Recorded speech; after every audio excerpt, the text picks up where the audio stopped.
Praise the Lord, ஹல்லேலூயா. கர்த்தர் நல்லவர், ஹல்லேலூயா. நான் ஏற்கனவே சொன்னபடியாக வெள்ளிக்கிழமை நம்ம ஆண்டவர் நம்மகிட்ட பேசின வார்த்தை வாசிங்க. அந்த சங்கீதம் எடுத்துட்டீங்களா? எல்லாரும் வச்சிருக்கீங்களா? 26ஆம் சங்கீதம் 2ஆம் வசனம். 26:2. கர்த்தாவே என்னை பரீட்சித்து என்னை சோதித்து பாரும், என் உள்ளிந்திரங்களையும் என் இருதயத்தையும் புடமிட்டு பாரும். என்ன செய்யுங்க சொல்லுங்க? பரீட்சித்து பாருங்க, எக்ஸாமின். ரெண்டாவது டெஸ்ட் அப்படின்னு டெஸ்ட் பண்ணி பாருங்க, என்னை பரீட்சை பண்ணி பாருங்க. இன்னொன்று என்னை புடமிட்டு பாருங்க. 3 வார்த்தை ரொம்ப என்ன சொல்றது, ஹார்டான ஒரு வார்த்தை. பரீட்சை பண்ணி பாருங்க, டெஸ்ட் பண்ணி பாருங்க, அடுத்தது புடமிட்டு பாருங்க. புரியுதா? இப்போ நல்லா கவனிங்க. அப்படி பார்க்கும்போது நமக்கு ஒரு தைரியம். ஆண்டவரை இருதயத்தை ஆராய்ச்சி பார்த்தா அவருக்கு முன்பாக நான் உண்மையா இருக்கும். அநேக மனிதர்கள் சொன்னாங்க. புரியுதா? என் கையில் அருமையான யாரு, ஆபிரகாம் சொல்றாரு. புரியுதா? அந்த சோதோம் ராஜா சொல்றா, ஜனங்களெல்லாம் என்கிட்ட கொடுத்துரு, பொன் பொருளெல்லாம் நீ எடுத்துக்கோ அப்படின்னோடனே அவர் சொல்றாரு, என்ன நீ ஐஸ்வர்யவான ஆக்கின, இந்த ராஜா என்ன ஐஸ்வர்யவான ஆக்கினார் என்று சொல்லப்படாதபடிக்கு கர்த்தர் தான் என்னை ஆசீர்வதிக்கணும். அதனால நான் எதையும் எடுத்துக்கலன்றதுக்கு உமக்கு முன்பாக நான் என்ன செய்யறேன், 2 கையை உமக்கு நேரா விரிக்கிறேன் அப்படின்னு அர்த்தம். என் கையில ஒன்றும் இல்லை. புரியுதா? தீமோத்தேயு நிருபத்தில் பார்த்தா நம்ம ஜோமனமும் அப்படித்தானா, புருஷர்கள் ஒரு சுத்தமான கைகளை என்ன செய்யணுமா, தேவனுக்கு யாராவது உயர்த்தி அப்படின்னு அர்த்தம். என் கையில ஒன்றும் இல்லை ஆண்டவரே. எத்தனை பேர் புரியுது? அதை போலதான் இவர் சொல்றாரு தாவீது, என்னை புடமிட்டு பாருங்க, என்னை சோதித்து பாருங்க, என்னை பரீட்சித்து பாருங்க. என் கையில உமக்கு முன்பாக விரோதமான காரியம் எதுவும் இல்லை. அந்த தைரியம் நமக்கு இருக்கு. அருமையான தாவீது அதே போல இன்னொரு இடத்துல சொல்றாரு பாருங்க. 100 அது அப்படியே ஒரு கார்டு வச்சுங்க, அங்கதான் இருக்கும். அதுல தான் ஃபுல்லா பார்க்க. 26ஆம் சங்கீதம் 139ஆம் சங்கீதம் எல்லாரும் எடுத்துங்க. 109ஆம் சங்கீதம் 139 அங்க இருக்க 1லேருந்து பாருங்க. கர்த்தாவே நீர் என்னை ஆராய்ந்து அறிந்திருக்கீங்க, டெஸ்ட் பண்ணி பாருங்கன்றாரு. இவர் என்ன சொல்றீங்க, ஆராய்ஞ்சு அறிந்திருக்கு, என்னை பத்தி உங்களுக்கு தெரியும்ன்றாரு. புரியுதா? நல்லா கவனிங்க. ஜெபம் பண்ணும்போது இப்படி நீங்க பேச பழகணும். ஆண்டவரே என்னை பத்தி உங்களுக்கு தெரியும். எத்தனை பேர் இப்படி சொல்ல முடியும்? என்னை பத்தி உங்களுக்கு தெரியும் ஆண்டவரே.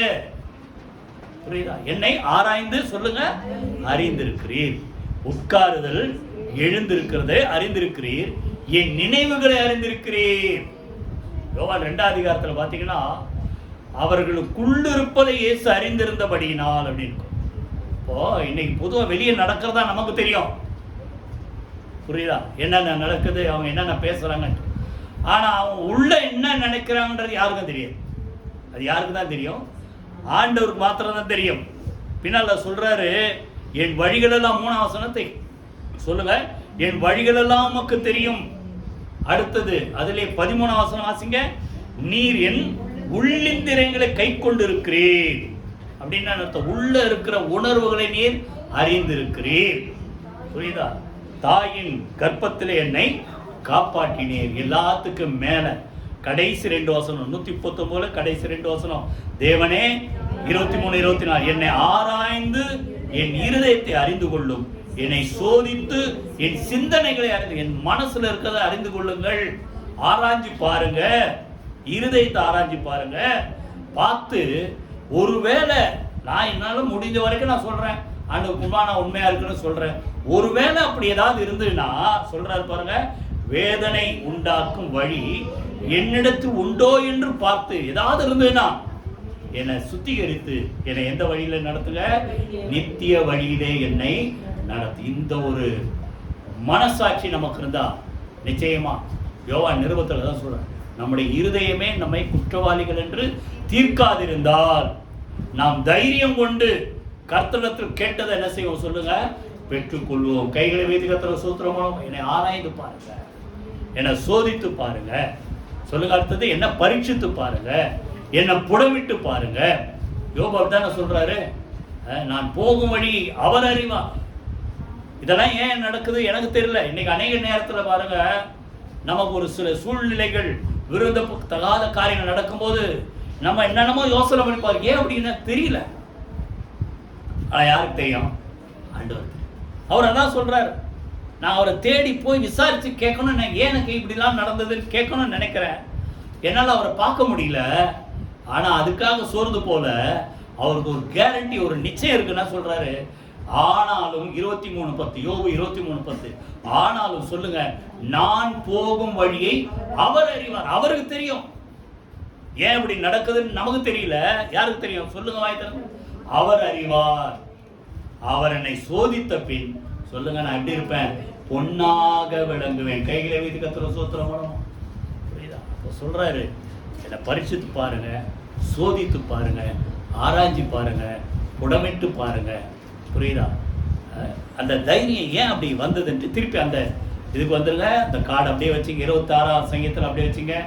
ஒரு 5 காரியம் எந்த தைரியத்தில் அப்படி சொல்றாரு, அவர் வாழ்க்கையில எப்படி இருந்தாரு தாவீது. புரியுதா? ஏன் அவர் வாழ்க்கையில் ஃபுல்லாக பார்த்தா 1 சாமுவேல் முழுசாக இருக்கும், 2 சாமுவேல் முழுசாக இருக்கும். முழுசில் இருக்க 15 அதிகாரத்தில் இருக்கும், 2 சாமுவேல் முழுசாக இருக்கும், ராஜாக்கள் இருக்கு. இன்னைக்கு இந்த 26ஆம் சங்கீதத்தில் மாத்திரம் தான் பார்க்க போகிறோம். அதனால ஒரு 5 காரியங்கள் நம்ம பார்க்க போகிறோம். முதல்ல வாசிங்க, 1ஆம் வசனம் வாசிங்க. கர்த்தாவே என்னை நியாயம் விசாரியும், நான் என் உத்தமத்திலே நடக்கிறேன். வாயத்தர சொல்லுங்க. ஆனால நான் தள்ளாட மாட்டேன். உத்தமத்திலே நடக்கிறேன். வாயத்தர சொல்லுங்க. எப்படி நடக்கிறோம் சொல்லுங்க? உத்தமம், அப்ரைட். புரியுதா? உத்தமம். அந்த உத்தமத்தை ஆண்டவர் அறிந்திருக்கிறார். சொல்லுங்க, என் உத்தமத்தை நீர் அறிந்திருக்கிறீர்கள். என் உத்தமத்திலே நான் நடக்கிறேன். யோபு 1ஆம் அதிகாரம் 1ஆம் வசனமே என்னது? அந்த ஊத்ஸ் என்னும் தேசத்துல யோபு என்ற ஒரு மனுஷன் தான். அவன் யாரு? உத்தமனும் சன்மார்க்கனும் தேவனுக்கு பயந்து பொல்லாப்பு விலகுற அவனை போல பூமியில ஒருத்தர் இல்லை. இது அவனுடைய சரித்திரம் ஆரம்பிக்கும் போது. பின்னால சாத்தான் வந்து சேலஞ்ச் பண்ணும்போது ஆண்டவர் சொல்றாரு யோபை பத்தி. சொல்லுங்க, என்ன சாட்சி? என்ன சொல்றாரு? என் தாசனாகி யோபி மேல் கவனம் வைத்தாயோ. 8ஆம் வசனம். உத்தமனும் சன்மார்க்கனும் தேவனுக்கு பயந்து பொல்லாப்பு விலகுற அவனை போல பூமியில ஒருத்தரும் இல்ல. புரியுதா? சாமுவேலின் நாளெல்லாம் கர்த்தருடைய கை சத்துருக்கள் விரோதமா இருந்தது. பெலிஸ்தர் தாழ்த்தப்பட்டார். அங்க போன வாரம் பார்த்தோம். என்னை குறித்து நீங்க சாட்சி சொல்லுங்கன்றார் சாமுவேல். அப்போ யோபை குறித்து யார் சாட்சி சொல்றாரு? ஆண்டவர் சொல்றாரு, அவனை போல ஒருத்தரும் இல்லை. ஆனா நடந்த சோதனைகள்லாம் நம்ம யாருக்குமே நடக்கல. புரியுதா? எவ்வளோ பாடுகள் வந்தது. ஆனா அவன் உத்தமத்தில் உறுதியா. அவனுடைய மனைவியே சொல்றாங்க, எல்லாம் போச்சு, பிள்ளைங்கெல்லாம் போச்சு, 10 பிள்ளைங்க செத்து போச்சு, வீடு ஆஸ்தியெல்லாம் அழிஞ்சது, எல்லாத்துக்கும் மேல உனக்கு உடம்பு முழுசு என்னது கொடிய பருக்கள் வந்திருக்குது. இவ்வளோ வேதனையை சகிச்சுக்கிட்டு இன்னும் ஏன் அப்படி உத்தமத்தில் இருக்கிற? தேவனை தூஷித்து என்ன செய்? ஜீவனை விட்டு. அப்படின்னா அர்த்தம், தேவனை தூஷித்தா உத்தமத்தில் போயிடும். எத்தனை பேருக்கு புரியுது? இது பாடு வரும்போது பொறுமையா இருக்கிறீங்களா, இல்லை இதுக்கு என்ன அப்படின்ட்டு ஆண்டவர் மேல கோபம் வருதா? அந்த மாதிரி அப்படிதான் சொல்றது. தேவனை தூஷித்து என்ன பண்ற? உயிரை விட்டுரு. அவர் சொல்றாரு, கர்த்தரிடத்தில் நன்மை பெற்ற நாம் தீமையும் பெற. அவர் தீமை செய்யல, அது ஒரு சேலஞ்ச். பின்னால சொல்றாரு, என் ஆவி என்னை விட்டு போகிற வரைக்கும், என் உயிர் சொல்றாரு 27ஆம் அதிகாரத்தில், என் உயிர் என்னை விட்டு போகிற வரைக்கும், ஆவி என்னை விட்டு பிரிகிற வரைக்கும் நான் என் உத்தமத்தை என்னை விட்டு என்ன செய்ய மாட்டேன்? விளக்க மாட்டேன். கைகளை வைத்துக்கிற சூத்திரம் போனோமா? புரியுதா? உத்தமத்தில் இருந்தா சொல்லுங்க, ஆண்டவருலாம் நம்ம சொல்ல முடியும், என்னை சோதித்து பாருங்க, என்னை பரீட்சித்து பாருங்க. சொல்லுங்க அடுத்தது, என்னை புடமிட்டு பாருங்க. அவன் உத்தமத்தில் உறுதியா இருந்ததால தான் பாடுகளுக்கு பிறகு ஆண்டவர் சும்மா இருப்பாராங்க. எத்தனை? அவன் வச்சிருந்த எல்லாத்துக்கு போல 2 மடங்கு கர்த்தர் ஆசீர்வதித்தார். கைகளை வைத்து கர்த்தர் சோத்திரம் பண்ணுவோமா? இப்போ உத்தமத்தில் நடந்தா சொல்லுங்க, நமக்குள்ள தைரியமும் இருக்கும், அடுத்தது ஆசீர்வாதமும் வரும். அது எசேக்கியாவுக்கு அந்த தைரியம் தான் வருது. தீர்க்கதரிசி வந்து என்ன சொல்லிட்டு போறாரு? வீட்டு காரியத்தில் என்ன பண்ண? ஒழுங்குபடுத்து. 2 ராஜாக்கள் 20ஆம் அதிகாரத்தில் போட்டு ஒழுங்குபடுத்து. பிழைக்க மாட்டேன், வியாதியில் இருக்கிற நீ என்ன செய்ய மாட்ட? பிழைக்க மாட்டேன்னு உடனே இவருக்கு மனசு அப்படியே வேதனை.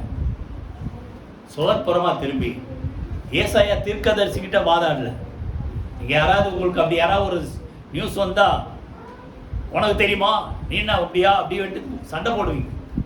ஆனா இவர் யார்கிட்ட போறாரு? இந்த செய்தி அவர் தானே சொன்னார். ஆண்டவர்கிட்ட திருப்பி கேட்கிறாரு. சோர்புறமா திருப்பி ஆண்டவர் நோக்கி, ஆண்டவரே நானும் முன்பாக எப்படி இருந்தேன், உண்மையும் சொல்லுங்க மன உத்தவமாய், 3ஆம் வசனத்தை வாசிப்பாரு, உண்மையும் மன உத்தவமாய் நடந்தேன் என்பதை நினைத்தருளும். அந்த தைரியம் எசேக்கியாவுக்கு இருந்து, யோபுக்கு இருந்து, தாவீதுக்கு இருந்தது. இது இருந்தா சொல்லுங்க, கர்த்தர் உங்களை என்ன செய்வார் சொல்லுங்க. பின்னால் அதே ஆண்டவர் திருப்பி சொல்றார், திரும்பி போய் என் தாசனாகிய எசேக்கியாவை போச்சு என்ன சொல்லு, நான் உன் விண்ணப்பத்தை கேட்டேன், உன் கண்ணீரை கண்டேன், நான் உன்னை குணமாக்குவேன், உன் நாட்களோட 15 வருஷத்தை கூட்டி கொடுப்பேன். அதுக்கு பிறகு அடையாளம் கேட்கிறார். சூரிய கடிகாரத்துல அந்த முன்னால போன டிகிரியை ரிவர்ஸ் வர வச்சார். அதெல்லாம் நம்ம அடிக்கடி பேசுறதாலும் விட்டுறேன். இப்போ இயற்கைக்கு அப்பாற்பட்ட ஒரு அற்புதத்தை செஞ்சு நான் உனக்கு செய்வேன்றதை என்ன செய்யறார் ஆண்டவர் நிரூபித்து காண்பித்தார். கைகளை வைத்து கத்திர சூத்திரம். ஏன் தெரியுமா? அவனுடைய உத்தமம் அவன் இருதயத்துக்கு தெரியும்.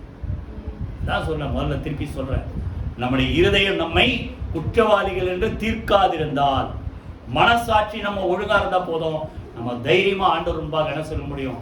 சொல்ல, ஆண்டவரே என்ன சோதித்து பாருங்க, பரீட்சித்து பாருங்க, புடமிட்டு பாருங்க. புரியுது? அடுத்தது இன்னொரு காரியத்தை நம்ம வாசித்து அடுத்தது போவோம்.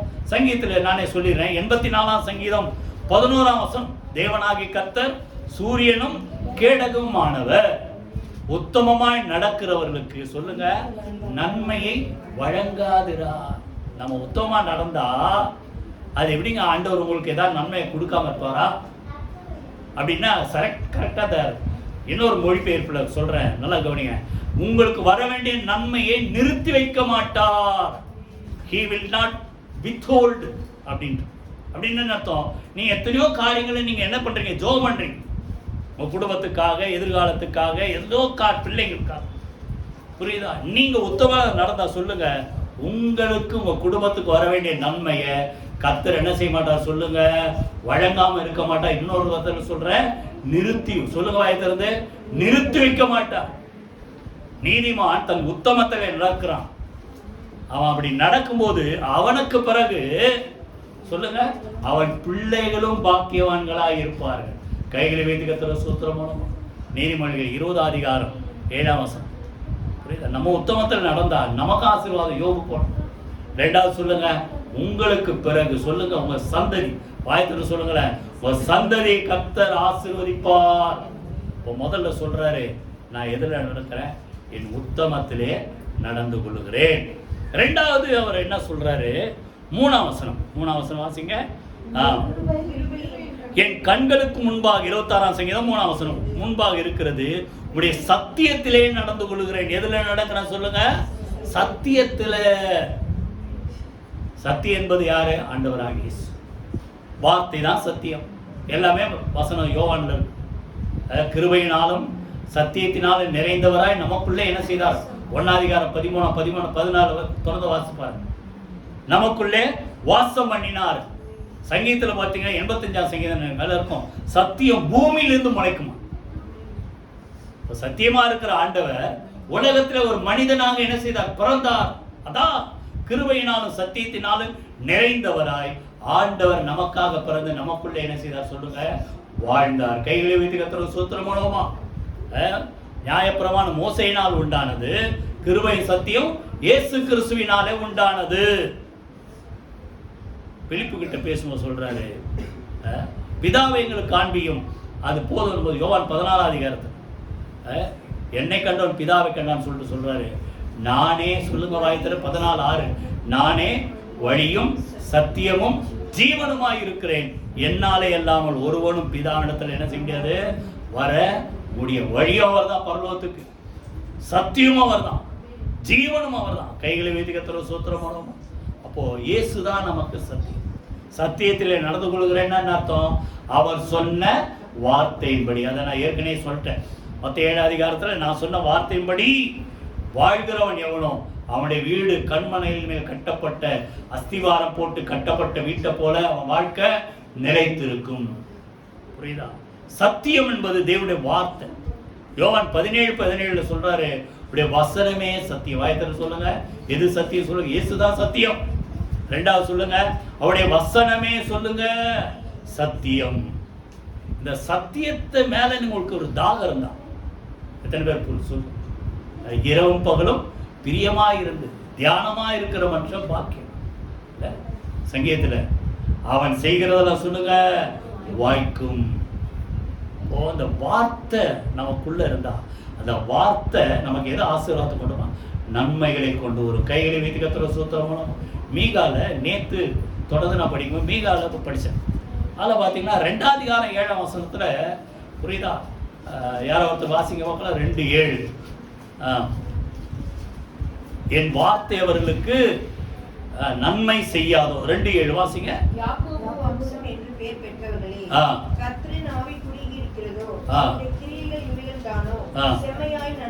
நல்ல கவனிங்க, செம்மையாய் நடக்கிறவர்களுக்கு என் வார்த்தைகள் என்ன செய்யாதா? நன்மை செய்யாதா? அப்படின்னா அர்த்தம், இந்த வார்த்தை மேல ஒரு தாகம் வாஞ்ச இருந்தா அந்த வார்த்தை உங்களுக்கு எதை கொண்டு வரும்? வாயத்தில சொல்லுங்களேன், நன்மைகளை கொண்டு. என் வார்த்தைகள், என் வசனங்கள் அவர்களுக்கு நன்மையை கொண்டு வராதா அப்படின்றார். புரியுதா? நல்லா கவனிங்க, அந்த வார்த்தை மேல ஒரு வாஞ்சை, தினமும் அனுதினமும் அந்த வார்த்தையை வாசிங்க. கர்த்தர் வழிகளை காண்பிப்பார். அடுத்தது ஒரு 2-3 வசனத்தை வாசித்து அடுத்தது போயிட்டு 2 தீமோத்தேயு எடுத்துங்க. 2 தீமோத்தேயு 3ஆம் அதிகாரம். 2 தீமோத்தேயு 3ஆம் அதிகாரம்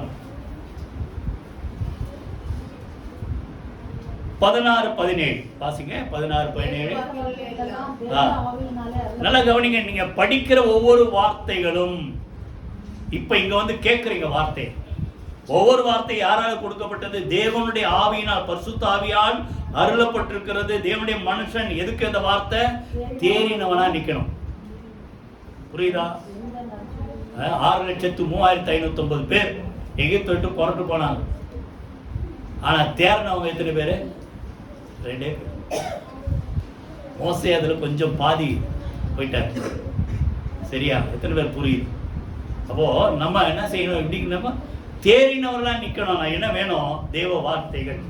எந்த நற்கிரியை செய்ய தகுதியுள்ளவனா இருக்கும்படிக்கு 17 அவைகள் தேவனுடைய வார்த்தைகள் உபதேசத்துக்கு, அடுத்தது கடிந்து கொள்ளுதலுக்கு, அடுத்தது சீர்திருத்துதலுக்கு, நீதியை படிப்புதலுக்கு பிரயோஜனம் உள்ளதா இருக்கிறது.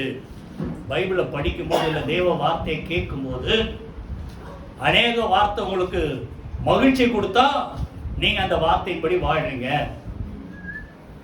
ஆனா அதே நேரத்துல இந்த கேட்கும் போது ஒரு குத்துச்சுன்னா எத்தனை பேர் நான் சொல்ற புரியுது?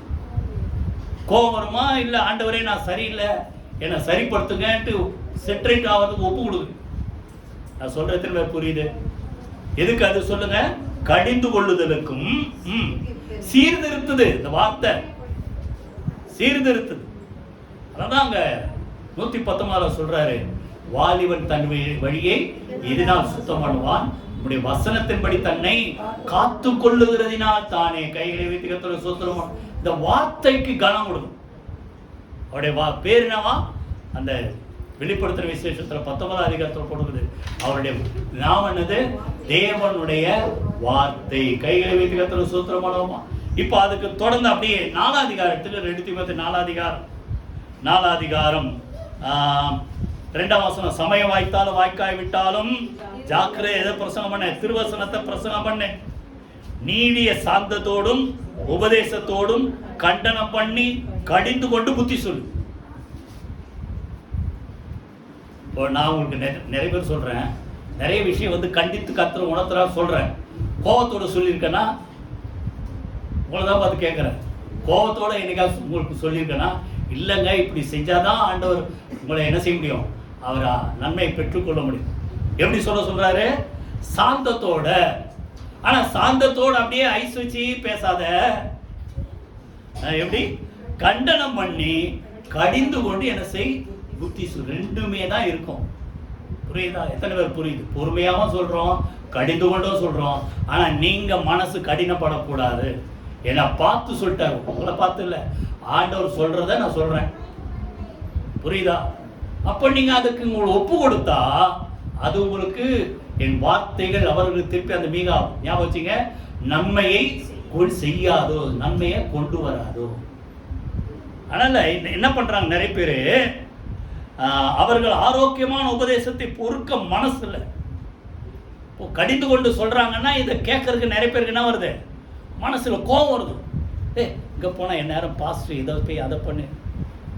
நான் சொல்றேன், ஆண்டவர் எனக்கு உணர்த்துறத சொல்றேன். புரியுதா? ஆனாலும் இங்க வேணாம், வேற எங்கேயா போனா இல்லை வேற ஏதாவது மெசேஜ் கேட்டா கர்த்தர் உண்மையில் பிரியமா இருக்கு, அதுவும் சொல்றாரு. அப்படியே சொல்லிட்டேனா இல்லை இதையும் சொல்றேன், நான் உங்களை தான் பார்த்து கேட்கறேன், அதையும் சொல்றேன்ல. அப்ப அதையே சொல்லிட்டு இருக்க முடியாது. கடிந்து கொள்ள வேண்டிய நேரத்தில் சொல்லுங்க, கடிந்து கொள்ள வேண்டும்.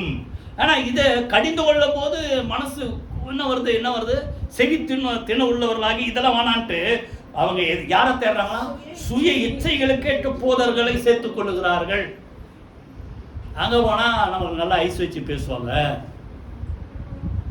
அந்த நாகமான் பாருங்க, எலிசா கிட்ட தேடி வராரு, தீர்க்கதரிசி தேடி.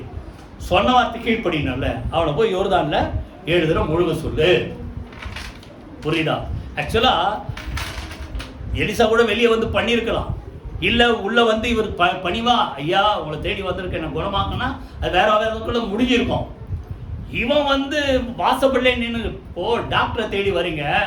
எத்தனை பேர் நான் அங்கே வந்து வெளியவே கார்லேயே வெயிட் பண்ணுவோம், டாக்டரு அவர் அந்த கன்சல்டேஷன் ரூமை விட்டு காருக்கு வந்து சுகமாக்கணும்னு சொல்லி சொல்லுங்க. உங்களதான் பார்த்து கேட்குறேன், நீங்கள் தான் என்ன பண்ணோம், காரில் வந்தாலும் சரி இல்லை டாக்ஸியில் வந்தாலும் சரி நடந்து வந்தாலும் சரி நீங்கள் தான் டாக்டரை தேடி அவருக்கிட்ட போகணும். இவன் அங்கே நின்றுட்டான் குதிரை மேல. புரியுதா? இதனால தான் எலிசா உனக்கு அவ்வளோ தான் எனக்கு சரி வேற மாதிரி நினைச்சுக்காதீங்க அப்படின்ட்டு அவன் அங்க இருந்து எங்க போக சொல்லு, யோர்தான போய் 7 தடவை முக்க சொல்லுன்றார் எலிசா. அவனுக்கு கோவம் வந்துச்சு. அவன் வந்து யோர்தானில் முக்கிறது பெரிய விஷயமா, நான் என்ன மனசுல நினைச்சிருந்தேன், அவன் வெளியே வந்து குஷ்டரோகம் இருக்கிற இடத்துல என்ன செய்யணும், தடவி. இன்னைக்கு நிறைய பேர் என்ன எதிர்பார்க்குறாங்க, அப்படி தடவி அப்படி சாஃப்டா ஐஸ் வச்சு. அப்படிப்பட்ட சூழ்நிலையில நீங்க உடைக்கப்பட்ட நேரத்தில் வந்தா ஆண்டவர் வார்த்தை அப்படியே வரும். எத்தனை பேர் புரியுது? அப்படியே வரும். சொல்லுங்க, இப்படியும் வரும். சரியில்லைன்னா கடிந்து கொள்ளு, கண்டனம் பண்ணி என்ன செய்யும், புத்திசால அப்படி சேர்த்து கொண்டு நேரம் சீக்கிரம் முடிச்சிடறேன். சத்தியத்துக்கு செவி விலக்கி கட்டுக்கதைகளுக்கு சாய்ந்து போகும். என்ன அர்த்தம், ஏதாவது கதை சொல்லி உங்களை வழி தப்பி போக பண்றதுக்கு நிறைய பேர் இருக்கிறாங்க. ஆனால் அதை விட்டுட்டு நீங்க என்ன செய்யுங்க, மன தெளிவு உள்ளவளா சொல்ற வார்த்தையை கேட்டு நடங்க. கைகளை வீதி கத்துற சூத்திரம் மனமா அந்த தைரியம் தான் தாவீதுக்கு இருக்கு. நான் எதுல நடக்கிற சொல்லுங்க, வாய் திறந்து சத்தியத்திலே முதல்ல உத்தமத்திலே நடக்கிற சொல்லுங்க. 2வது சத்தியத்திலே நடந்தா அந்த சத்தியம் என்ன செய்யும், நன்மை செய்யும். 3வது அதே திருப்பி வாங்க 26 அதிகாரம் சங்கீதம் 26 4ஆம் வசனம் வாசிங்க. வீணரோட உட்காரவில்லை, வஞ்சகரிடத்தில் நான் சேருவதில்லை. 2 மனுஷங்க சொல்றாங்க, வீணர் வெயின் பீப்பிள். 2வது டிசீட், என்ன சொல்றாரு, மாய்மாலம் பண்றவங்க. நிறைய டிரான்ஸ்லேஷன் அன்னைக்கு எடுத்து படிச்சுப்பாங்க. மாய்மாலம் பண்றவங்க, உள்ள ஒன்று வச்சு வெளியே ஒன்று பேசுறவங்க, தந்திரம் உள்ளவர்கள். சகல காட்டு ஜீவன்ல எது தந்திரம் உள்ளதா இருந்ததா, சாத்தான், சர்ப்பம். புரியுதா? அப்போ அவன் போனா நமக்கு வரக்கூடாது. இருதயத்தை உடைச்சு பேசுறதா நமக்கு ஆண்டவர் பிரியம். இங்க பாருங்க எத்தனை பேர் புரியுது. அப்போ நான் யாரோட சேர மாட்டேன், வீணா பொழுதுபோக்குற ஆள்கிட்ட சேர்க்க மாட்டேன், சேர மாட்டேன். நிறைய பேர் ஒரு வார்த்தை சொல்லுவோம், எம்டி மைண்ட் இஸ், சொல்லுங்க யாருக்கா தெரியுமா, டெவில்ஸ் ஒர்க் ஷாப். புரியுதா? சும்மா ஒன்றும் இல்லாமல் அப்படி இருந்தா அங்க தேவையில்லாத எல்லாம் வந்து உள்ள இருக்கும். அப்படிப்பட்ட வீணா பொழுதுபோக்குறவங்கிட்ட நான் என்ன செய்ய மாட்டேன் சொல்லுங்க, சேர மாட்டேன். ஒரு வசனம் வாசிங்க, அது புரியணும்னா 1 தீமோத்தேயு 5 அதிகாரம் 13ஆம் வசனம். யாரோ ஒருத்தர் வாசிங்க. 1 தீமோத்தேயு 5:13 வாசிங்க. அவங்க சோம்பல் உள்ளவர்களாய் வீடு வீடாய் திரிய பழகுவார்கள். சோம்பல் உள்ளவர்களாய் மாத்திரமல்ல, அலப்புகிறவர்கள். அடுத்தது வீண் அலுவலுக்கு ஒண்ணு இல்லாம தேவையில்லாத போய் வீடு வீடா போய் ஏதாவது கதை பேசுறது. இது என்ன அவன் கடைசியில நன்மை உண்டாக்காது. வீணா போய் கதை பேசினா நீங்களே சொல்லுங்க. நீங்க போய் வீணா போய் 4 பேர் உங்ககிட்ட கதை சொன்னாலும், நீங்க போய் வீணா போய் கதை சொன்னாலும் அங்க ஏதாவது நன்மை உண்டாகுமா? இல்ல இருக்கிறத கெடுத்துருமா? ஏதாவது தைரியமா சொல்லுங்களேன். நன்மை உண்டாகுமா கெடுக்குமா? சொல்லுங்களேன். கெடுக்கும், எல்லாருக்கும் தெரியுது. அப்போ இவர் சொல்றாரு, இப்படிப்பட்ட வீணா இருக்கிற ஆளுகிட்ட நான் என்ன செய்ய மாட்டேன்? சொல்லுங்க, சேர மாட்டேன். ரெண்டாவது அடுத்தது சொல்றாரு, வஞ்சகரிடத்தில் நான் என்ன செய்ய மாட்டேன்? சேருவதில்லை. வஞ்சகம் உள்ள ஒண்ணு வச்சு வெளியே ஒண்ணு பேச. இப்போ ஒரு வசனம் வாசிங்க, 28ஆம் சங்கீதம் 3ஆம் வசனம். நிறைய இருக்குது, ஆனா நேரம் இல்லாத கொஞ்சம் அடுத்த வந்து அந்த 26ஆம் பக்கத்தில் இந்த அயலானுக்கு சமாதான வாழ்த்துதலை சொல்லியும் தங்கள் இருதயங்களில் பொல்லாப்பு வைத்திருக்கிற துன்மார்க்கரோடும். நல்லா கவனிங்க. என்னதான் சொன்னாலும் நீங்க போய் ஒருத்தர்கிட்ட ஏதோ பிரச்சனை வந்தது, நீங்க போய் அதை செட்டரைட் ஆயிட்டீங்க, புரியுதா? ஆனா அவன் வந்து அதை என்ன செய்யல, பழச என்ன செய்யல, மறக்க. நீங்க சமாதான வாழ்த்துதல் சொல்லி ஒன்னாகணும்னு நீங்க நினைச்சாலும் அவன் உள்ள எதை வச்சிருக்கிறான்? எத்தனை பேர் புரியுது? வஞ்சகத்தையும் பொறாமையும் பொல்லாமையும் உள்ள வச்சிருக்கிறான். அப்படிப்பட்ட ஆள் தான் யாரு சொல்லுங்க? வஞ்சகர். அப்படிப்பட்ட ஆளுங்களோட நான் என்ன செய்ய மாட்டேன்? சொல்லுங்க, சேர மாட்டேன். ஏன்னா கடைசி நாட்கள் இப்படிதான் நடக்குமா? வசனத்தை நோட் பண்ணீங்க, அப்புறம் ஃபுல்லா படிச்சு பாருங்க. 2 தீமோத்தேயு 3ஆம் அதிகாரம் 1லிருந்து கிட்டத்தட்ட 7 வரைக்கும் இப்படிதான் நடக்கும்ன்றார். கடைசி காலங்களில் கொடிய காலங்கள் வரும் என்று அறிவாயாக. மனுஷன் எப்படி இருப்பாங்க? தற்பிரியர், பணப்பிரியர், வீம்புக்காரர், அகந்தை உள்ளவர்கள், தூஷிக்கிறவர்கள், தாய் தகப்பன்மாருக்கு கீழ்ப்படியாதவர்கள், நன்றி அறியாதவர்கள், பரிசுத்தம் இல்லாத, இப்படி வரிசையா சொல்றார். இப்படிப்பட்ட மக்கள்ல எழும்புவாங்க. அவங்க கெடுறதும் இல்லாம மற்றவங்களே தங்களுக்கு சாதகமா இழுத்து கொள்ள பார்ப்பார்கள். ஆனால் அப்படிப்பட்ட மக்களுக்கு நீங்க விலகி என்ன செய்யுங்க? உங்களை ஜாக்கிரதை என்ன செய்யுங்க? காத்து கொள்ளுங்க. கைகளை வைத்து சூத்திரமா நம்ம யாரோட சேர மாட்டேன்? சொல்லுங்க. வீணா பொழுது போக்குற ஆளோட சேர சொல்லுங்க, சேர மாட்டேன். ரெண்டாவது, வஞ்சகருடைய கூட்டத்தில் நான் செய்ய மாட்டேன், சேர மாட்டேன். 55ஆம் சங்கீதம் தான் எனக்கு ரொம்ப பிடித்தது. அவருடைய வார்த்தைகள் எப்படி இருக்குமா? எண்ணெயில போல. 55:20 யாரோ ஒருத்தர் வாசிங்க. 55ஆம் சங்கீதம் 55:20. அவன் வாயின் சொற்கள் எப்படி இருக்குமா? பட்டர் மாதிரி சாஃப்டா இருக்கும். வெண்ணெய் போல. 21 வெண்ணெய் போல மெதுவானவைகள். அவன் இருதயமோ சொல்லுங்க யுத்தம். அவன் வார்த்தைகள் எண்ணெயிலும். அடுத்தது, வெண்ணெய் கூட கொஞ்சம் தடவணும்னா கொஞ்சம் ஒரு சில கட்டிச்சுன்னா கொஞ்சம் கஷ்டமா இருக்கும். எண்ணெய் தடவணும்னா வழவழன்னு போயிடும். இப்போ வார்த்தை எப்படி இருக்குதா? எண்ணெயிலும் சாஃப்டா இருக்குது, ஆனா உள்ள என்ன இருக்குது சொல்லுங்க? உள்ள என்ன இருக்குது? உருவின பட்டயம். எப்படா குத்தலான் இந்த வார்த்தை. இப்படிப்பட்ட சொல்லுங்க மாய்மாலக்காரரோட நான் செய்ய மாட்டேன், சேருவதில்லை. வீணர், வஞ்சகர். கடைசி இன்னும் 2 இருக்கு. 4ஆம் அதிகாரம் 4வது 5ஆம் வசனம் வாசி. அடுத்து சொல்றாரு, பொல்லாதவருடைய கூட்டத்தை பகைக்கிறேன், துன்மார்க்கரோடு என்ன செய்ய மாட்டேன், உட்கார மாட்டேன். பொல்லாதவன் துன்மார் 2 கிட்டத்தட்ட ஒண்ணுதான். Wicked and evil. இப்படிப்பட்ட மக்களோட நான் என்ன செய்ய மாட்டேன் சொல்லுங்க? சேர மாட்டேன், உட்கார மாட்டேன். சங்கீதம் முதல் வார்த்தை என்ன சொல்லுங்க? துன்மார்க்கருடைய ஆலோசனைப்படி நடவாமல், பாவிகளுடைய வழியில நிக்காம, பரியாசக்கார உட்கார்ற இடத்துல உட்காராம. இது 3 முதல்ல விளக்கணும். எங்க உட்காரணும்? கையில வேதத்தை எடுத்துக்கிட்டு அவர் பாதத்தில் உட்கார்ந்து கர்த்தருடைய வேதத்தில் பிரியமாயிருந்து இரவும் பகலும் அவருடைய வேதத்தில் தியானமாய் இருக்கிற மனுஷன் பாக்கியவான். அவன் செய்வதெல்லாம் சொல்லுங்க வாய்க்கும். இன்னைக்கு நிறைய பேருக்கு அந்த 3ஆம் வசனம் மாத்திரம் எழுதிக்கோ. அவன் செய்வதெல்லாம் வாய்க்கும். லைஃப் எங்க உட்கார்ற? வேதத்தை உட்கார்ந்து படிக்கிறியா? அவர் பாதத்தில் உட்கார்றியா? எத்தனை பேர் புரியுது? துன்மார்க்கரோட அடுத்தது சொல்லுங்க, யாரு? பொல்லாத மனிதர்களோட என்ன செய்ய மாட்டேன், சேர மாட்டேன். நல்லா கவனிங்க. நீங்க அப்படிப்பட்ட மக்களோட சேர்ந்தா அவன் செய்யறது உங்களை பாதிக்கும். நிறைய பேர் இதுக்கு துணை போய் மாட்டிக்கணும். நிறைய பேர் இருக்கிறான். ஒரு பழமொழி சொல்லுவோம், உன் ஃப்ரெண்டு யாருன்னு சொல்லு, நீ யாருன்னு நான் சொல்றேன். எத்தனை பேர் புரியுது? அப்போ நீங்க அவங்க கூட சேர்ந்தா அவன் எல்லாம் உனக்கு வரும். அடுத்தது அவன் செய்யற இது பாதிப்பு உன்னையும் பாதிக்கும். இதுக்கு ஒரு நல்ல உதாரணம் சொல்றேன். சுருக்கமா வசனம் நோட் பண்ணீங்க. 2 நாளாகும் 19ஆம் அதிகாரம் 2ஆம் வசனம் 3ஆம் வசனம். சுருக்கமா நான் சொல்றேன். ஆகாபோட யோசேபாத் சேர்ந்தார். யோசேபாத் ஆக்சுவலா கர்த்தர் பாராட்டின ராஜாக்கள் நிறைய பேர் கொஞ்சம் தான். எசேக்கியா, யோசேபாத், அடுத்தது யோசியா, இப்படிலாம் கர்த்தர் பாராட்டின ராஜாக்கள். அந்த பாராட்டின ராஜாக்கள் நல்ல ஒரு ராஜா யோசேபாத். சரியா? அங்க இவர் யார் கூட சேர்ந்துட்டாரு? பொல்லாதவனாக ஆகாப் கூட சேர்ந்துட்டான். அவன் இழுக்கிறான். அங்க போய் என் சீரியாவோட யுத்தம் பண்ண போறான், வரியா? இவரு ஒன்றும் தெரியாம நான் தான் நீர் தான் நான், உன் ஜனங்கள் என் ஜனங்கள் ஒன்னாதிட்டாரு. கடைசியில் அவன் எவ்வளவு வஞ்சகம் பாருங்க. நீ யுத்தத்துல என்ன மாதிரி ராஜா வேஷம் போட்டு நீ போ, புரியுதா?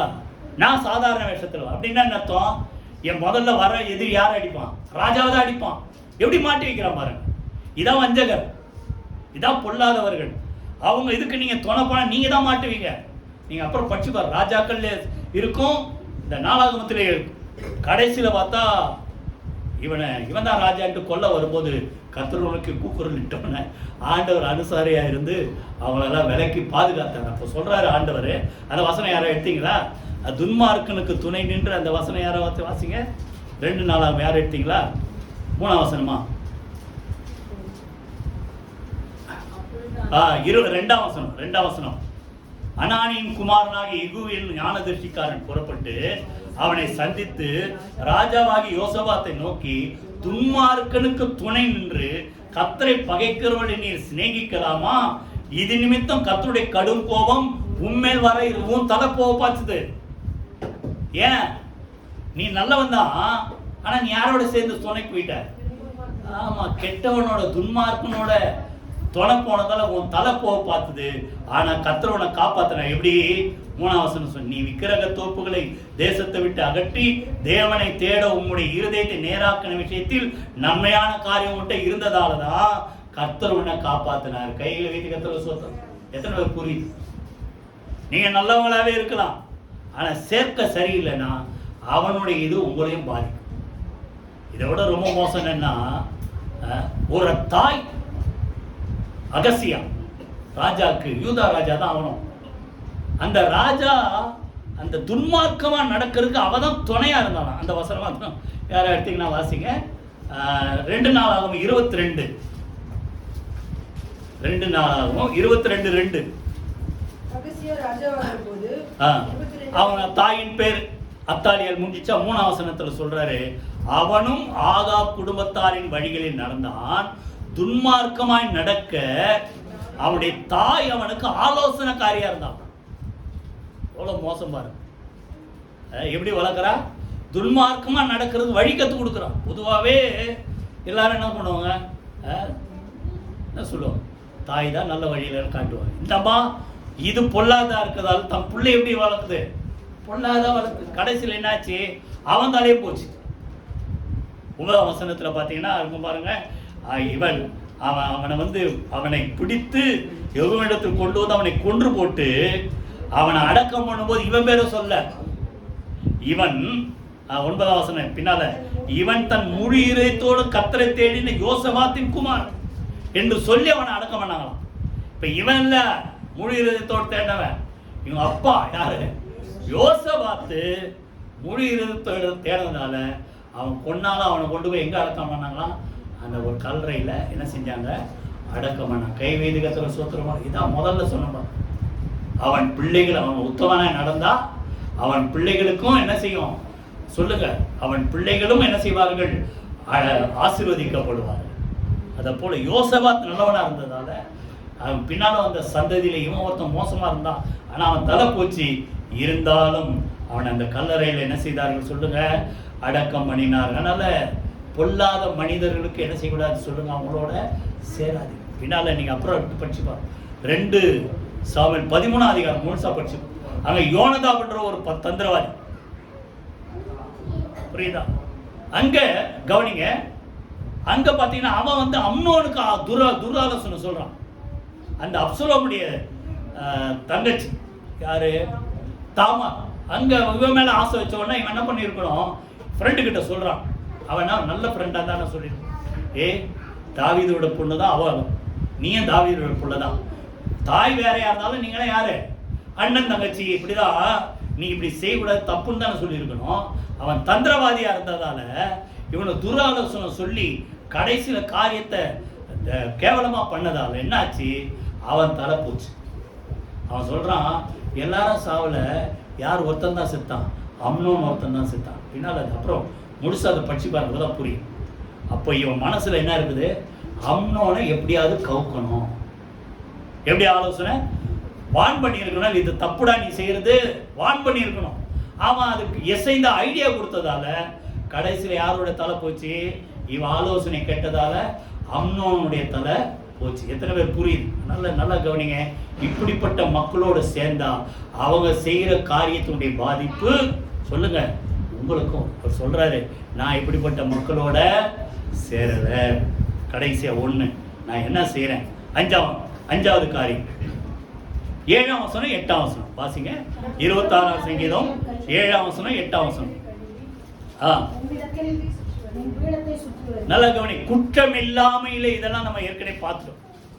தேவ சமூகத்தை என்ன செய்யற, தேடி வர, இப்படி பீடத்தை என்ன செய்யற, சுற்றி வருகிறேன். அடுத்து சொல்றாரு, கர்த்தாவே உமது ஆலயமாகிய வாசஸ்தலத்தையும் உமது மகிமை தங்கிய ஸ்தானத்தையும் வாஞ்சிக்கிறேன். கைகளை வீதி கர்த்தரை ஸ்தோத்திரம். எல்லாத்துக்கும் மேல தேவனுடைய சமூகத்தை, தேவனுடைய பிரசன்னத்தை, தேவன் தங்கி இருக்க அந்த ஆலயத்தை நான் வாஞ்சித்து அதை தேடி தேடி சுத்தி வரேன்னு அர்த்தம். அதையே தேடிக்கொண்டே இருக்கிறேன். அதே தாவீது சொல்றாரு, மானானது நீரோடைகளை வாஞ்சித்து கதறுவது போல என் ஆத்துமா தேவனுடைய மேல என்ன செய்து தாகமாய் இருக்கு. பின்னால சொல்றாரு, எப்பொழுது அந்த 42 எடுத்தீங்கன்னா என்ன ரொம்ப தொட்ட வார்த்தை. 5ஆம் வசனம் 4ஆம் வசனம் வாசிங்க. முன்னே நான் பண்டிகை ஆசரிக்கிற ஜனங்களோட கூட நடந்து கூட்டத்தின் களிப்பும் துதியுமான சத்தத்தோட தேவாலயத்துக்கு போய் வருவேனே. இவைகளை நான் நினைக்கும் போது என் உள்ளம் எனக்குள் உருகுகிறது. தாவீதுக்கு சத்துருக்கள் நிமித்தம் தேவனுடைய ஆலயத்துக்கிட்ட வராதபடிக்கு துரத்தி அடிக்கப்பட்டான். இது நிறைய சவுல்னால, சொந்த பிள்ளைனால, நிறைய சத்துருக்களால தேசத்தை விட்டு துரத்தி அடிக்கப்பட்டான். ஆனாலும் அவன் மனசு அங்கிருந்து எதை நோக்கி உருகுது சொல்ல மாதிரி, எதை நோக்கி உருகுது, தேவனுடைய ஆலயத்துக்கு போக முடியலையே. எத்தனை பேர் மனசு உருகுது, வர முடியலன்னா உருகணும். ஆனா வர முடிஞ்ச வீட்டுல பத்து தூங்கினா புரியுதா, வர முடியலன்ட்டு அவர் சொல்றாரு, உருகுது என் மனசு. 5ஆம் வசனம், ஆத்துமாவை நீ ஏன் கலங்குகிறாய். அப்போ தேவ சமூகத்துக்கு வர முடியலன்னா நம்முடைய ஆத்மாவில் என்ன வரும் சொல்லுங்க, கலக்கம். இதெல்லாம் வரும். தேடி வாங்க, கர்த்தர் கலக்கத்தை நீக்குவார். கைகளை வைத்து கர்த்தர் சூத்திரம் பின்னால சொல்றாரு பாருங்க, நான் எர்மோன் மலைகளிலும் சிறு மலை, 6ஆம் வசனத்துல சிறு மலையிலிருந்து உண்மை என்ன செய்கிறேன் நினைக்கிறேன். கைகளை வைத்து வர முடியலனாலும் அங்கிருந்து நினைக்கிறேன். புரியுதா? அப்போ ஒரு வேலை, ஏதோ ஒரு வியாதி, ஒரு சூழ்நிலை போய் தான் ஆகணும், ஒரு வேலைக்கோ ஏதோ ஒன்று. ஆனாலும் நம்ம மனசு எங்க இருக்கணும், ஐயோ இந்நேரம் அங்கே ஆராதனை நடக்கும், இந்நேரம் அந்த வார்த்தை கிடைக்கும், ஆண்டவரே நான் இங்க இருந்தாலும் உங்களை நான் நினைக்கிறேன். கைகளை வீட்டு கர்த்தர் சோத்திரமா. இந்த அளவுக்கு தேவனுடைய ஆலயத்து மேல சொல்லுங்க வாஞ்சி. அதான் சொல்றாரு, என் ஜப வீட்டிலே சொல்லுங்க, ஒவ்வொரு வாரமும் சொல்லி ஜெபம் பண்ணுங்க. என் ஜெப வீட்டில் அவர்களை கொண்டு வந்து மகிழ பண்ணுவேன். வரலன்னா அங்க கலக்கம். தேடி வந்தா சொல்லுங்க, துக்கத்தை கர்த்தர் என்ன செய்யறார் சொல்லுங்க, சந்தோஷம். சனகரிப் அசிரியா ராஜா மிரட்டுறான், ஒரு லெட்டர் எழுதி அனுப்புறான். யார் மேல நம்பிக்கை வச்சிருக்கிறான், அவன் தேசத்தை அழிச்சிடம்பா. அந்த லெட்டரை அப்படியே தந்து எசேக்கியா ராஜா எங்க வச்சு படிக்கிறாரு, தேவாலயத்தில் வச்சு படிக்கிறாரு.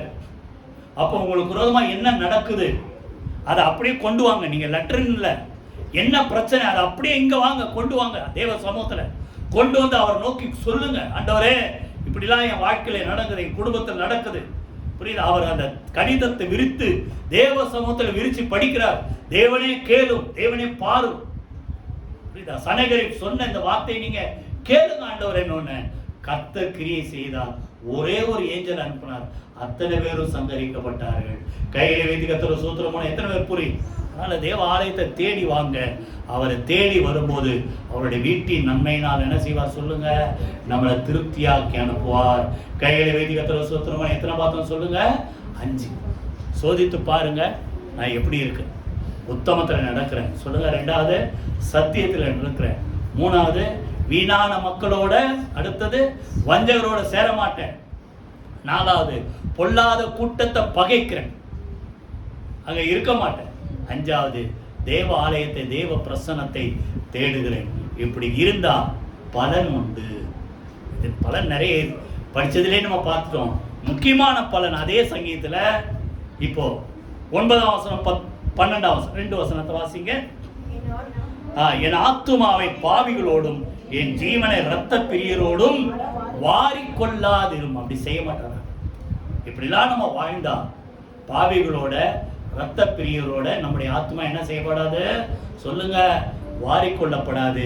12ஆம் வசனம் என் கால் செம்மையான இடத்திலே நிற்க வேண்டிய இடத்துல, நிறுத்த வேண்டிய இடத்துல.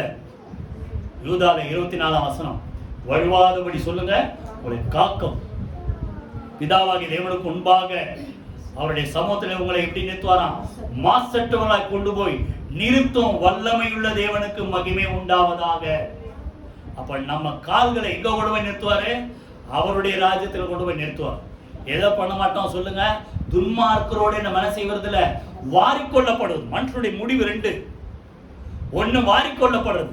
பழைய காலத்துல அந்த வயசான ஆயங்கள்லாம் நான் என் காதல் கேட்டு இது வந்து வாரிட்டு போட்டோம் உங்களை சொல்லல. அந்த பிறந்ததெல்லாம் நிறைய பார்த்தெல்லாம் வரும், அப்படி போட்டோம், அப்படி சமைச்சிருவோம். அது வாரிக்கொள்ளப்படுறது முடிவு. ஆனா எடுத்துக்கொள்ளப்படுறது, கொண்டு போய் அவர் சமூகத்தில் நிக்கிறது, அது நல்ல முடிவு. புரியுதா? நல்லவனை நோக்கி செம்மையானவனை பார்த்து அவருடைய முடிவு சொல்லுங்க, சமாதானம். கைகளை வைத்து கர்த்தர் 73ஆம் சங்கீதத்துல அதான் இருக்குது. அவர்கள் பாழான இடங்களில் போய் சறுக்கி கொண்டு போய் விழ பண்ணுகிறார். எப்படி? ஆண்டவர்லாம் வேணாம், இஷ்டம் போல வாழ்வேன்றவன், துன்மார்க்கமா வாழ்றவன். ஆனா என்ன நீங்க என்ன செய்ய, உங்க ஆலோசனை கொடுத்து அதன்படி என்னை நடத்தி முடிவிலே 73ஆம் சங்கீதத்துல 24 சொல்லுங்க, முடிவிலே என்னை மகிமையிலே ஏற்றுக்கொள்வீர். கையிலே வைத்து கர்த்தர் ஸ்தோத்திரம். இப்படிலாம் நடந்தா இதுலயே ஆசீர்வாதம் இருக்குது. முடிவு சொல்லுங்க, நம்முடைய கால்களை அங்க கொண்டு போய் அவருடைய ராஜ்யத்துல நிறுத்தவர். எல்லாரும் எழுந்து கர்த்தரை ஸ்தோத்திரம் பண்ணி ஜெபம் பண்ணுவோமா? என்னை ஆராய்ந்து பாரும், என்னை பரிசுத்து பாரும், என்னை சோதித்து பாரும், என்னை புடமிட்டு பாரும். ஒருவேளை உங்க இருதயத்தில் இப்போ இன்னும் இதெல்லாம் நீ சரி பண்ணணும்ட்டு உங்க இருதயத்துல ஆண்டவர் உணர்த்தினா, நல்ல கண்களை மூடி கர்த்தரை நோக்கி ஜெபம் பண்ணுங்க. ஆண்டவரே, இந்த ஒரு காரியம் என்கிட்ட இருதயத்தில் உணர்த்துங்க. ஆண்டவரே, இதுல என்னை சரி பண்ணுங்க, என்னை சுத்திகரிங்க, என்னை பரிசுத்தப்படுத்துங்க. 5 காரியம் நம்ம பார்த்து, உத்தமத்தில் நடக்கிறேன், சத்தியத்தில் நடக்கிறேன், வீணான மக்களோட வஞ்சகரோடு சேர மாட்டேன், பொல்லாத மக்கள் துன்மார்க்கமா நடக்கிற வழியில நிக்க மாட்டேன், சேர மாட்டேன். எல்லாத்துக்கும் மேல உங்க சமூகத்தை நான் தேடுகிறேன். கைகளை வைத்து கர்த்தரை ஸ்தோத்திரம் பண்ணுவோமா? நன்றி தகப்பனே, உடைய வார்த்தையின்படி ஆண்டவரே, நீர் எங்கள் இருதயத்தை சோதித்து ஆராய்ந்து பரீட்சித்து புடமிட்டு பார்த்து, தாவீது சொன்னது போல ஒன்றும் காணாது இருக்கிறே சொல்லி அந்த தைரியத்தை எங்க மனசாட்சியில கர்த்தர் தருவீரா. ஆண்டவரே, என்னை ஆராய்ந்து பார்த்து வேதனை உண்டாக்கும் வழி என்னிடத்தில் உண்டோ என்று பார்த்து என்னுடைய நல்ல வழியிலே, செம்மையான வழியிலே, நித்திய வழியிலே எங்களை நடத்த வல்லவர். அப்படி செய்வதற்காக சூத்திரம். ஒருவேளை தவறி இருந்தால் இந்த பிள்ளைகளை கிருபையாய் மன்னித்து உம்முடைய ராஜ்யத்தில் அவர்களை கொண்டு போய் நிறுத்த வல்லவர். செம்மையான இடத்திலே அவர்களை கொண்டு போய் நிறுத்த வல்லவர். பிள்ளைகளை கர்த்தர் சீர்படுத்துவீராக, சிறப்படுத்துவீராக. சத்தியத்தில் நடக்க வாழ கர்த்தர் அனுக்கிரகம் செய்வீராக. நாமத்தை மகிமைப்படுத்தும் இயேசு கிறிஸ்துவின் ஜீவனுள்ள ஜெயமுள்ள நாமத்தில் ஜெபிக்கிறோம் நல்ல பிதாவே. ஆமென், ஆமென். நம்முடைய கர்த்தராகிய இயேசு கிறிஸ்துவின் கிருபை, பிதாவாகிய தேவனுடைய அன்பும் பரிசுத்தாவியினுடைய அந்யோன்ய ஐக்கியம் நம் அனைவரோடு சகல பரிசுத்த அனைவரோடு ஆண்டவராகிய இயேசு கிறிஸ்து வருகமட்டு இருப்பதாக. ஆமென். ஆத்துமாவே கர்த்தரை ஸ்தோத்திரி, என் முழு பரிசுத்த நாமத்தை ஸ்தோத்திரி. என் ஆத்துமாவே கர்த்தரை ஸ்தோத்திரி, அவர் செய்த சகல உபகாரங்களை மறவாதே. ஆமென், ஆமென். God bless you.